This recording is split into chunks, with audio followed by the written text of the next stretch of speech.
Right now, in southern Japan, rescue crews are still pulling people out of a shopping mall that partially collapsed after an explosion, hours after a powerful earthquake tore through Kumamoto Prefecture on the island of Kyushu. The quake struck at 4:27 in the afternoon local time on Tuesday, July 28, 2026. Japan's meteorological agency measured it at magnitude 7.1, while the United States Geological Survey put the figure at magnitude 6.8, a small but normal discrepancy between two agencies using different calculation models, both of which agree this was a major, damaging earthquake. It registered at the very top of Japan's seismic intensity scale, a shindo 7, the highest classification the country's monitoring system has. Within minutes, the Japan Meteorological Agency issued a tsunami advisory for the Ariake and Yatsushiro seas. That advisory has since been lifted. But what has not been lifted is the disaster still unfolding on the ground. A shopping mall, with its second floor collapsed after what fire officials described as an explosion, dozens of people confirmed injured, multiple broadcasters reporting deaths inside that building, and a region now bracing through a continuing sequence of aftershocks, including one measuring 6.1 just 40 minutes after the main shock. This is a genuinely evolving situation, and we are going to walk through exactly what is confirmed, what is still uncertain, and why even one of the most earthquake-prepared countries on Earth is dealing with a disaster this serious right now. No guessing, no dramatizing, just the facts as they currently stand, and the real stakes as this story continues to develop. Drop a comment below. Have you ever been in Japan or anywhere else when a major earthquake struck? Tell me where you were and what it felt like. If you want to know the moment new details on this story are confirmed, subscribe to the Soccer Clock right now. It is completely free.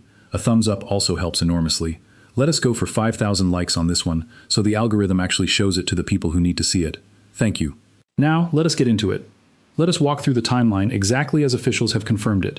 The earthquake struck at 4:27 p.m. local time, with its epicenter in Kumamoto Prefecture, at a depth of roughly 10 kilometers, just over 6 miles below the surface.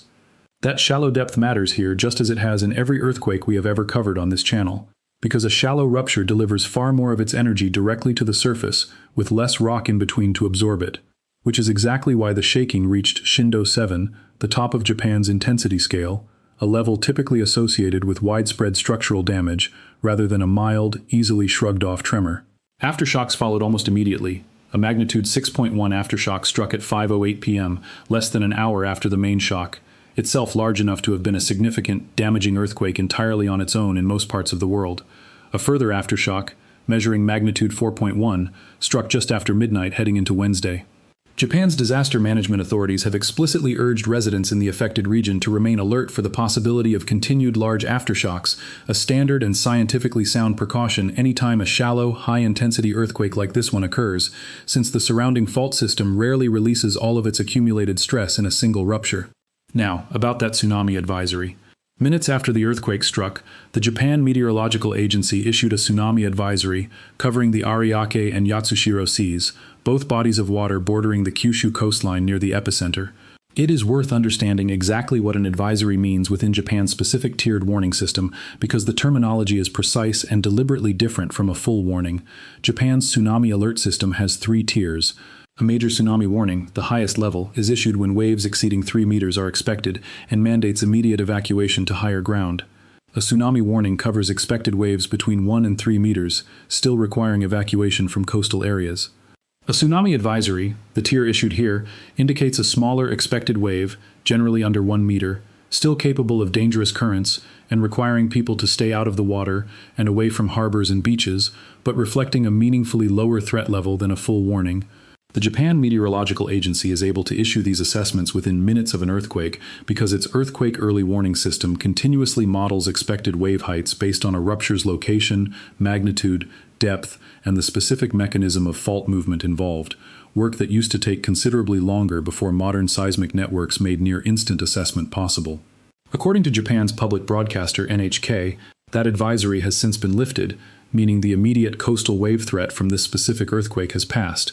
That is a genuinely positive update, and it reflects a monitoring and public alert system built and refined specifically because of Japan's history with far larger tsunami-generating earthquakes. This is not the first time this exact prefecture has been the center of a major deadly seismic disaster, and the history here is worth understanding because it shapes exactly how seriously Japanese authorities are treating today's aftershock sequence. In April 2016, Kumamoto Prefecture was struck by an unusual back-to-back earthquake sequence. A magnitude 6.5 foreshock on April 14th, followed just 28 hours later by an even larger magnitude 7.3 main shock, both registering the maximum Shindo 7 intensity, the first time the Japan Meteorological Agency had ever recorded two separate earthquakes reaching that top intensity level within a single 48-hour window. That 2016 sequence ultimately killed at least 50 people directly, with the total toll climbing toward roughly 270 when including deaths from indirect causes such as stress-related illness in the disaster's aftermath, destroyed more than 8,000 homes completely, and triggered more than 4,000 felt aftershocks within 6 months, a far longer and more punishing aftershock sequence than most major earthquakes produce.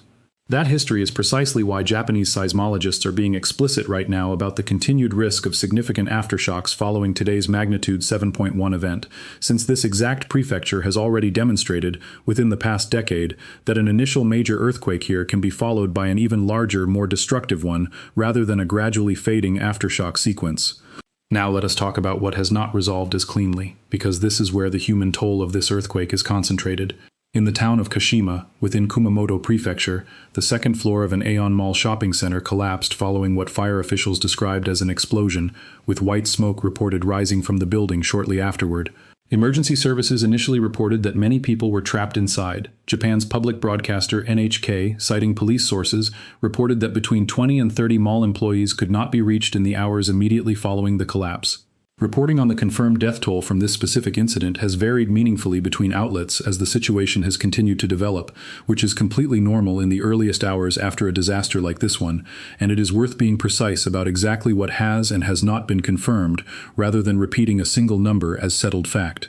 Private broadcaster TBS reported that a considerable number of people were feared dead inside the mall, citing police sources.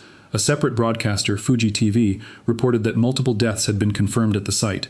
International wire reporting citing local officials described at least one confirmed death and more than 100 injuries tied to the broader earthquake as of Tuesday afternoon. By the time later updates came in, NHK reported that 4 people had been rescued from inside the mall. The honest, responsible way to describe this right now is that this is an active, unresolved emergency, with a death toll that multiple credible outlets describe as likely to rise, but that has not yet been settled into a single, confirmed final figure by Japanese authorities themselves. The damage extends well beyond that one building. A cargo train derailed in the affected region during the earthquake. Towers at an industrial facility reportedly collapsed. A highway bridge is reported to have buckled under the shaking. Workers at a nearby paper factory were also reported unaccounted for in the hours following the quake, separate from the mall incident. Kumamoto's airport was closed for several hours as a safety precaution before reopening later that evening, and high-speed Shinkansen train service through the affected region was suspended while operators inspected track and infrastructure for damage. One of the region's major medical facilities, Saiseikai Kumamoto Hospital, reported that it had been forced to temporarily suspend non-emergency scheduled hospitalizations in order to handle the sudden surge of earthquake-related injuries, primarily people hurt by falling furniture and debris inside their own homes and workplaces. The hospital's own public relations director said the facility, which operates 400 beds, was already at full capacity handling incoming patients, and added that the hospital building itself had sustained damage in the earthquake, including water leaks and collapsed interior walls in several areas, even as its staff continued treating the injured arriving from across the region. There is one piece of unambiguously reassuring news in the middle of all of this, and it deserves to be stated clearly rather than buried. Japan's Nuclear Regulatory Authority informed the International Atomic Energy Agency that the Sendai nuclear power station was not damaged in Tuesday's earthquake. Kyushu Electric Power separately confirmed no abnormalities had been detected at either the Genkai nuclear power station in Saga Prefecture or the Sendai facility in Kashima Prefecture, and reported that surrounding radiation levels had not changed. Given that this earthquake struck the same general region of Japan that has lived with the memory of the 2011 Tohoku earthquake and the meltdowns it triggered at the Fukushima Daiichi nuclear plant, an event that killed close to 20,000 people and remains the reason Japan overhauled its nuclear safety protocols so extensively, this specific piece of confirmation matters enormously, both for public safety and for public confidence in a country that takes seismic risk to its nuclear infrastructure more seriously than almost anywhere else on the planet. Eyewitness accounts from the moment the earthquake struck give a sense of just how violent the shaking actually was, even away from the collapsed mall itself.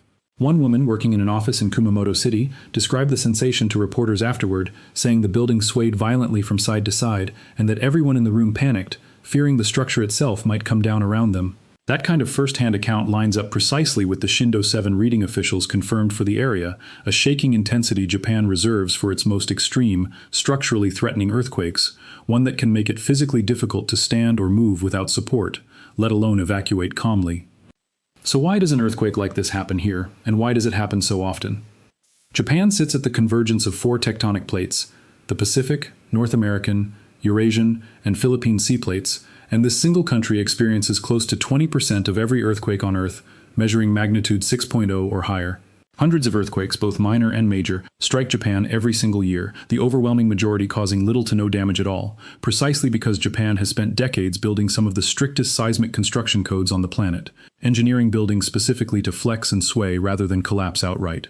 That is exactly why, on a channel like this one, we have previously highlighted Japan as the clearest global example of how sound infrastructure and preparation can turn a major earthquake into a manageable emergency with minimal loss of life. Today's earthquake is a more complicated, more sobering addition to that same story. The vast majority of the damage described so far, the derailed train, the buckled bridge, the collapsed industrial towers, reflects exactly the kind of structural stress a Shindo 7 earthquake can inflict even on well-engineered infrastructure. But the mall collapse specifically appears to be a secondary disaster layered on top of the earthquake itself, an explosion, whatever its precise cause turns out to have been, striking a structure that had already been weakened by violent shaking. That distinction matters, because it means the tragedy unfolding in Kashima is not simply proof that Japan's earthquake-resilient construction has failed.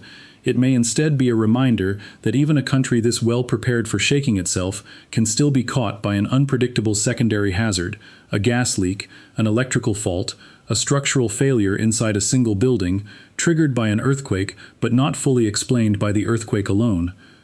Now, is any of this actually unusual for Japan, or is this simply what living on top of the ring of fire looks like on an especially bad day? This deserves the same honest answer we give to every story on this channel. A magnitude 7 class earthquake striking Kyushu is not, on its own, a geologically extraordinary event for this specific country. Japan has recorded numerous earthquakes at or above this magnitude across the decades, and its entire national infrastructure, from building codes to its tiered tsunami warning system to its earthquake early warning network, exists specifically because events like this one are treated as a recurring, expected feature of living in this part of the world rather than a rare anomaly. What makes today's earthquake stand out is not its magnitude, it is the specific, still unfolding tragedy at a single shopping mall, an outcome that has turned what might otherwise have been described as a serious but contained natural disaster into an active search and rescue operation with a rising and still unconfirmed death toll. So what should you actually take from this, if you are following along, whether from Japan or from anywhere else? First, if you are in the affected region, continue following official guidance from Japan's Fire and Disaster Management Agency and local authorities directly, particularly regarding aftershocks, since a magnitude 6.1 aftershock within the first hour of a main shock this size means the ground beneath Kumamoto has not finished settling. Second, if you live anywhere near a coastline prone to tsunami risk, this event is a useful, low-cost reminder to know your own region's specific tiered warning terminology, since an advisory, a warning, and a major warning genuinely mean different things and call for different responses, and confusing them in the moment costs valuable time. Third, treat the current death toll and injury figures exactly as we have here, real, serious, and still actively being confirmed, rather than repeating an early, unconfirmed number as though it were final. Japan's Prime Minister Sanae Takaichi addressed the public directly following the earthquake, specifically flagging concerns about heat stroke risk for residents in disaster-affected areas now dealing with power outages and water shortages during Japan's summer heat, and stating that government agencies would work through the night to assess the full scope of the damage and coordinate the emergency response. That is exactly the kind of layered, compounding risk that follows a major earthquake, not just the initial shaking and its immediate structural damage, but the days afterward, when displaced residents face heat, disrupted utilities, and strained hospital capacity all at once. This is very much an unfinished story. The tsunami advisory has been lifted, and Japan's nuclear facilities have been confirmed undamaged, both genuinely reassuring developments. But rescue crews are still working inside a partially collapsed shopping mall in Kashima. Dozens of employees remain unaccounted for, aftershocks are continuing, and Japanese authorities themselves have not yet released a final, confirmed casualty count. History from this exact prefecture urges real caution here. Kumamoto has already shown, less than a decade ago, that a serious earthquake can be followed by an even more destructive one within a matter of hours or days, rather than a straightforward decline into smaller, harmless aftershocks. That is precisely why officials are treating continued vigilance, not premature relief, as the appropriate posture right now, even with the tsunami threat resolved and the region's nuclear plants confirmed safe. We will keep tracking this as it develops.